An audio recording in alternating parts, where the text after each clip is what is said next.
One day, here's Um, open. okay, Very Ali, I cool. want to ask you about you're a huge Duolingo fan, right?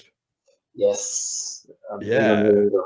I'm big on it. Okay. And can you kind of like, all right, just even not just Duolingo, but how when you start a language, I'm always fascinated with people that have been doing this language learning for a long time.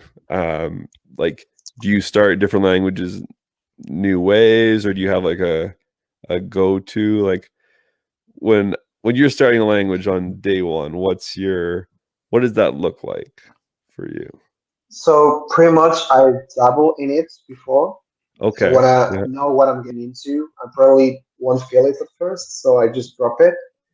So a great tool to dabble, I think, is Duolingo. It gives you like the basics, audio, written, Hmm. alphabets, that kind of stuff. So I think it's a great dabbling tool.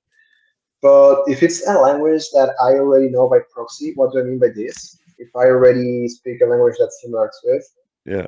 I'm most probably already acquainted with most of the sounds, the rules and stuff. So if I know I'm going to start a new language and it's related to a language I know, I rather pick up a book actually in this specific Okay. case Right. because Right. a book guides you methodically, taking the base of what you already know. I actually am a big fan of. I don't know if you guys know this series. It's called Asimil. Oh yeah. It's Yeah. Yeah. it's mostly written in French, but the way it takes you through is actually super. How can I say it? Solid because it keeps bringing up words and they keep. Like, for example, if they bring up a new word, they bring it up 5 lessons later, and then they will bring Yeah. it up 10 lessons later. Like it works like SRS pretty much, like Yeah. Yeah. repetition system, and that's where it really sells in. So I'm becoming a big fan of this method recently. And That right now sounds I'm yeah. learning a secret language. It's related to one of the languages I already kind of speak. And so I bought this in a book, and it's been an amazing ride. It's fun. It's working quite well. But if I were to start an unrelated language, like, I don't know, Vietnamese or Tagalog or Uh-huh. something, I would definitely start messing with Duolingo first. Right. So those little dabbles beforehand. Yeah, Before. yeah. It's a Mhm. commitment, like I'm not gonna go all in before knowing what Yeah. I'm getting into. So, Okay. but yeah, Yeah. Duolingo has a lot of shortcomings as well. Like it's like the opposite of this book. It doesn't follow a method. It just sometimes feels like random tests for random vocabulary. And Yeah. for example, the Vietnamese Duolingo teaches you animals, like in the second lesson. But that's, I Right. mean, Who what the fuck? cares? Like that's useless. Yeah, who cares Yeah. about an elephant? Like I want to order food. I want to say hello to my neighbor. So Yeah. sometimes Duolingo can be.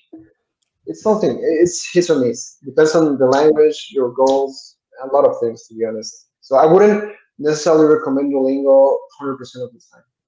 Right. Well, Yeah. you don't want to learn how to say the gorilla eats a backpack. Not yet. Yeah. Okay. Hey, I wanted like I was thinking about this the other day. I was like, oh yeah, because that's what it always gets like shit on for, is these. Okay, so the gorilla eats the backpack. Okay, now I'm gonna defend this sentence here in a way because yes, it's ridiculous. But okay, you are learning word order. No, like so you're getting that. Like I always wonder, like, what's Duolingo's point putting these out? Like I feel like they don't explicitly explain it sometimes, but Yeah. okay, the girl eats the backpack. Okay, so I'm gonna get like my word order there. I am gonna get a few like pronunciation um points from it as well. Like it's not a relevant conversational sentence by any means, but like can I take the gorilla eats the backpack word order and start like applying that elsewhere? Like that's why I was kind of like, what's the logic? Like should I be learning a more relevant sentence and word order as well? Like I just because yeah, I it do always agree with gets you, you actually. could always all these like it's not just Duolingo, some of these other like uh Glossica, I think is another one. Like just these really random sentences. But is there a point? behind those sentences? But I think the fact that they're bizarre sentences makes them memorable. So that's good Yeah, for actually remembering some words sometimes. On top of right. all Yeah. all the things you said, which I agree on, I think because it's ridiculous, you're like, huh, and you might actually, it might linger longer in your head. So I'm for it, actually. Okay. Yeah. I just because it's every language has that on Yeah, Duolingo. Yeah. Like everyone. Well, I So, think it's definitely a good creative exercise, but it's not something you should focus on. But it's definitely useful because I remember back to my university days when I was learning German and Spanish and French.